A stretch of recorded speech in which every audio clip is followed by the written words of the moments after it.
दोस्तों नमस्कार। आज से लगभग 3 दिनों के बाद 12 अप्रैल 2026 के दिन हमारे कर्म के कारक, न्याय के देवता, कर्म फलदाता, कलयुग के न्यायाधीश, दंडाधिकारी शनिदेव उदय होने वाले हैं।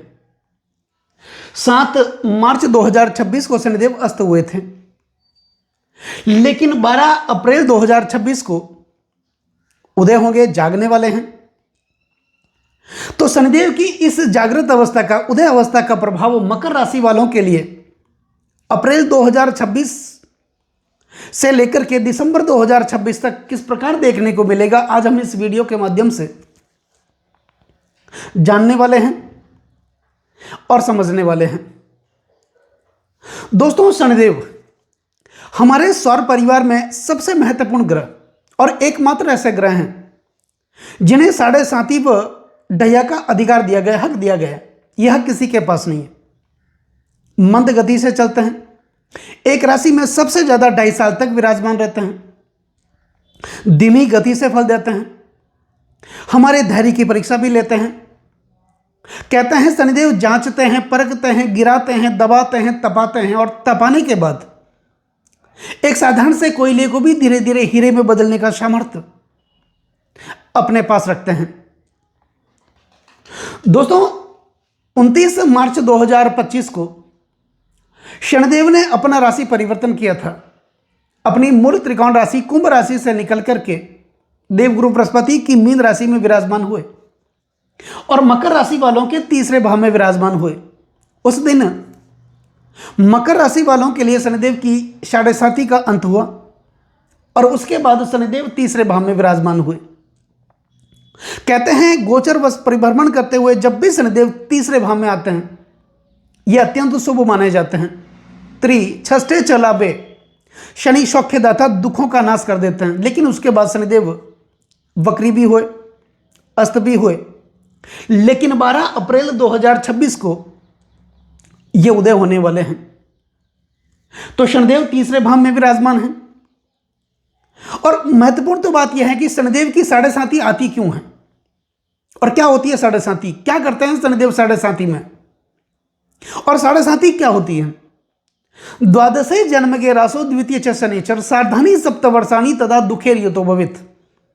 ये 7.5 दुख देने वाली मानी जाती है, पीड़ा देने वाली मानी जाती है, क्योंकि उस समय शनिदेव हमारे धैर्य की परीक्षा लेते हैं, धीरज की परीक्षा लेते हैं, दुनियादारी का अनुभव करवाते हैं।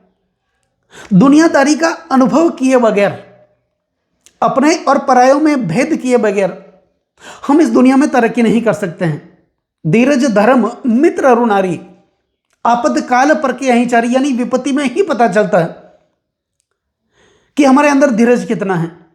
विपत्ति में ही पता चलता है कि हम धर्म के साथ कितनी दृढ़ता से खड़े हैं, और विपत्ति में ही पता चलता है कि हमारे अपनों का साथ सच्चा है या झूठा, और विपत्ति में ही पता चलता है कि हमारे जीवन साथी की चरित्रता असली है या नकली।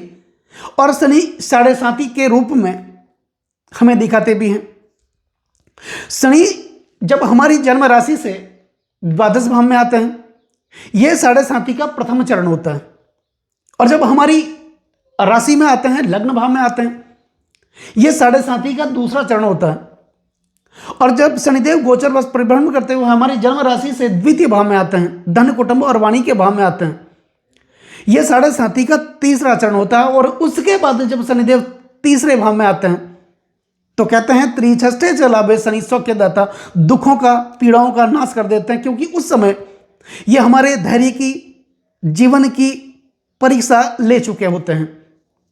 तो तीसरे भाव में शनिदेव की स्थिति अच्छी मानी जाती है। लेकिन शनिदेव 12 महीने हो गए, 12 महीने से लगभग ऊपर हो गए, लेकिन जो फल चाहिए था वो फल नहीं मिला, क्योंकि शनिदेव वक्री भी हुए, उसके बाद अस्त भी हुए। लेकिन अब शनिदेव उदय होने वाले हैं।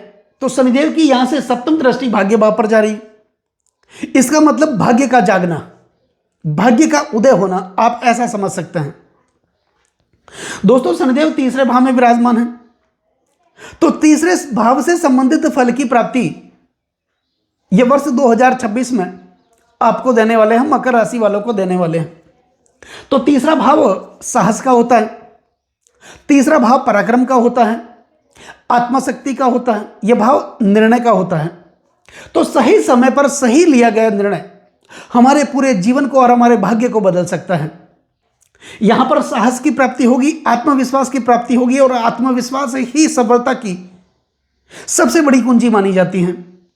यहां पर आपके अंदर आत्मविश्वास की प्राप्ति होगी, और जिस प्रकार से शनिदेव ने आपके धैर्य की परीक्षा ली, आपको जांचा, परखा, दबाया, गिराया, तपाया, और उसके बाद कहते हैं वो सोना भी बनाते हैं। तो अब सोना बनाने की बारी शनिदेव की है। आपने तो अपनी मेहनत की परीक्षा दे दी। तो तीसरा भाव ग्लैमर का भी होता है, तीसरा भाव सोशल मीडिया का भी होता है। तो जो लोग ग्लैमर के क्षेत्र से जुड़े हैं, सोशल मीडिया के क्षेत्र से जुड़े हैं, यानी जो लोग यूट्यूब से जुड़ना चाहते हैं या पहले से भी जुड़े हुए हैं, इंस्टाग्राम से जुड़ना चाहते हैं, पहले से जुड़े हुए हैं, या फेसबुक से अर्निंग करना भी चाहते हैं, उनके लिए तो ये स्थिति जब शनिदेव उदय होंगे बहुत ही अच्छी स्थिति मानी जाएगी। भाई बहनों के साथ अच्छे संबंध स्थापित होंगे, पारिवारिक सुख की प्राप्ति होगी, पैतृक संपत्ति में किसी प्रकार का विवाद भी चल रहा था वो विवाद भी दूर होगा, कोर्ट कचहरियों के आप चक्कर भी काट रहे थे उससे भी आपको मुक्ति मिलेगी, फैसला आपके पक्ष में आएगा। आप जैसे जैसे आगे बढ़ने का प्रयास कर रहे थे वैसे वैसे पीछे चले जा रहे थे, यानी 10 कदम आप आगे बढ़ रहे थे तो 20 कदम वापस पीछे चले जा रहे थे। कर्ज के बोझ तले दिनों दिन दबे चले जा रहे थे, कर्जा उतरने का नाम ही नहीं ले रहा था। यानी 10 रुपए का कर्ज आप कैसे भी करके उतारने का प्रयास भी कर रहे थे तो 20 रुपए का कर्ज आपके लिए तैयार खड़ा था। अनैतिक खर्चे बने हुए, अननेसेसरी खर्चे बने हुए थे जो आप करना ही नहीं चाहते, वैसे खर्चे भी आपके जीवन में हो रहे थे। वाणी में कटुता बनी हुई थी, आप कहना कुछ और चाह रहे थे, आपके मुख से कुछ और निकल रहा था। इसके लिए ही लोगों के साथ आपके संबंध खराब हुए। अकेलेपन की समस्याएं आपको सता रही थी, परिवार से दूर रहना पड़ रहा था, ऐसी नौबत भी आ गई थी। अनिद्रा की समस्याएं भी थी, बेचैनी की समस्याएं थी, शारीरिक व्यवधान चला आ रहा था, छोटी मोटी बीमारियां आपको परेशान कर रही थी, हॉस्पिटल के खर्चे बने हुए थे, माता पिता के स्वास्थ्य को लेकर आप चिंतित थे, यहाँ तक कि अपने बच्चों के स्वास्थ्य को लेकर आप चिंतित थे, उनकी शिक्षा को लेकर आप चिंतित थे। तो बहुत सारी समस्याएं शनि की 7.5 में आपने देखी भी होगी, और उसके बाद भी शनिदेव वक्री भी हुए, अस्त भी हुए। लेकिन अब जब ये उदय होंगे, इस प्रकार की जितनी समस्याएं आपके जीवन में बनी हुई थी उस समस्याओं का ये अंत करने वाले होंगे। अब शनिदेव के पास मुख्यतः 3 दृष्टियां मानी जाती हैं। शनिदेव जिस भाव में विराजमान होते हैं उस भाव से तीसरे भाव में दृष्टि करते हैं, सप्तम भाव में दृष्टि करते हैं और दशम भाव में दृष्टि करते हैं। तो मकर राशि वालों के लिए शनिदेव लग्नेश और धनेश बनते हैं। मुख्य रूप से ये क्या करेंगे, लग्न भाव आपके आचरण का होता है, आपके स्वास्थ्य का होता है, आपके चरित्र का भाव माना जाता है, आपकी महत्वाकांक्षा का भाव माना जाता है। निश्चित तौर पर आपके चरित्र में अच्छा देखने को मिलेगा, चरित्र कुशलता बढ़ेगी, वाणी कुशलता भी बढ़ेगी, और स्वास्थ्य में जो छोटी मोटी बीमारियां परेशान कर रही थी उस परेशानियों से आपको मुक्त करेंगे। आपके व्यक्तित्व में निखार देखने को मिलेगा, यानी आप आगे बढ़ने का प्रयास करेंगे और ऐसी निर्णय शक्ति आपके अंदर बढ़ेगी, ऐसा जुनून, ऐसा आत्मविश्वास आपके अंदर देखने को मिलेगा। शनिदेव आपके धनेश हैं, तो धन से संबंधित जितनी पीड़ाएं बनी हुई थी उस पीड़ाओं का अंत करने वाले हैं। कुटुंबिक समस्याएं बनी हुई थी, परिवार में जितने भी सदस्य थे वो एक जगह बैठ करके किसी भी समस्या का समाधान कर सके ऐसी स्थिति नहीं थी, तो इस प्रकार की समस्याओं से आपको मुक्त करने वाले होंगे। वाणी कुशलता भी बढ़ेगी, कर्ज के बोझ तले दबे हुए थे तो वो कर्जा धीरे धीरे आपका उतरेगा। लोन से संबंधित समस्याएं बनी हुई थी उससे भी आपको ये शनिदेव मुक्त करने वाले होंगे। अब शनिदेव की यहाँ से तीसरी दृष्टि आपके पंचम भाव पर जा रही थी, इसका मतलब आप परीक्षा दे रहे थे, आपकी शनिदेव परीक्षा ले रहे थे, किसकी, शिक्षा की परीक्षा, और यह भाव संचित कर्म का भाव माना जाता है। यानी जो आपने मेहनत की 7.5 वर्षों में, और साल भर तो ये निकल गया वक्र अवस्था में और अस्त भी हुए, और वैसे भी शनिदेव धीरे धीरे फल देते हैं। शनिदेव की 7.5 उतरने के तुरंत बाद ये फल नहीं देते हैं। तो यहां पर जो मेहनत आपने की उस मेहनत का पूर्ण प्रतिफल आपको देने वाले हैं। आपके शिक्षा के लिए या आपके बच्चों के शिक्षा के लिए यह स्थिति बहुत ही अच्छी होगी, देखने को मिलेगी, क्योंकि यहां पर पंचमय से शुक्र बनते हैं और शनिदेव की 2 राशियां हैं, मकर राशि और कुंभ राशि। इन दोनों राशियों में से कोई भी एक राशि लग्न भाव अर्थात पहले भाव में होती है। उस स्थिति में शुक्र, केंद्र और त्रिकोण के अधिपति बनकर के योग कारक माने जाते हैं। और शनिदेव तीसरी दृष्टि से पंचम भाव को देखेंगे, यानी शुक्र के अपने मित्र के भाव को देखेंगे। निश्चित तौर पर शिक्षा के क्षेत्र से जो समस्याएं बनी होती उस समस्याओं से आपको मुक्त करने वाले होंगे।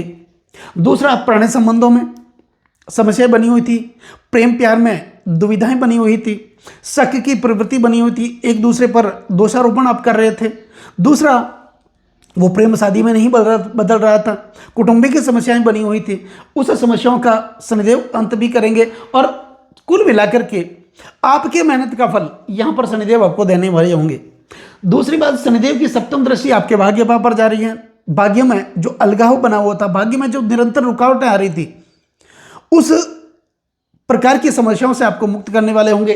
तो यहाँ पर यह भाव पिता का भाव भी माना जाता है। पिता के साथ आर्थिक सहयोग देखने को मिलेगा, जिसके कारण आपकी आर्थिक स्थिति में भी सुधार देखने को मिलेगा। धर्म के क्षेत्र में, अध्यात्म के क्षेत्र में आप दिनों दिन तरक्की करेंगे। ईश्वर के प्रति आपकी आसक्ति बढ़ेगी, श्रद्धा बढ़ेगी। और यकीन मानिए, जब भी ईश्वर के प्रति आसक्ति बढ़ती है, श्रद्धा बढ़ती है, वहीं से भाग्य के जागने की शुरुआत होती है। आपके सपने पूरे होंगे, आपकी इच्छाएं भी पूरी होगी, पदोन्नति प्रमोशन की प्राप्ति भी होगी। जो रुकी हुई थी, मेहनत का फल नहीं मिल रहा था, वो अब भी आपको मिलने लगेगा। अब शनिदेव की दसम दृष्टि आपके 12वें भाव पर जा रही है। तो 12वां भाव किसका है? यह भाव अन्यत्व उपरत्व का भाव माना जाता है। यह भाव सहन सुख का प्रतिनिधित्व करता है। तो कुल मिलाकर के पति पत्नी के संबंधों में सुधार देखने को मिलेगा। यह भाव विदेश का भाव भी माना जाता है। विदेशों से संबंधित अगर आप कोई कार्य करते हैं तो उनमें अच्छी गतिविधियां देखने को मिलेगी। इंपोर्ट एक्सपोर्ट का अगर आप काम करते हैं तो उनमें भी अच्छा देखने को मिलेगा। अपने बच्चे को अगर आप शिक्षा के क्षेत्र में हायर एजुकेशन के लिए विदेश भेजना चाहते हैं, वहाँ पर लोन की समस्या भी आपके लिए बनी हुई थी, उस समस्याओं का भी शनिदेव अंत करने वाले होंगे। और यह भाव अनिद्रा का भी माना जाता है।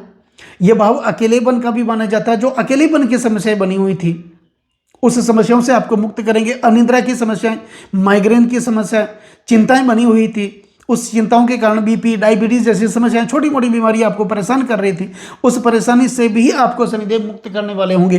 तो कुल मिलाकर के ऐसा कहा जा सकता है कि मकर राशि वाले जातकों के लिए 12 अप्रैल 2026 से लेके दिसंबर 2026 तक शनिदेव, हालांकि ये जागने वाले हैं, लेकिन इसका अच्छा प्रभाव वर्ष के अंत तक आपको देखने को मिलेगा। शनिदेव की स्थिति बहुत अच्छी है। शनिदेव की 7.5 से आप मुक्त भी होंगे। तो ये स्थिति बहुत बढ़िया है। तो अब बात करते हैं शनिदेव से संबंधित कुछ महत्वपूर्ण उपाय करने की।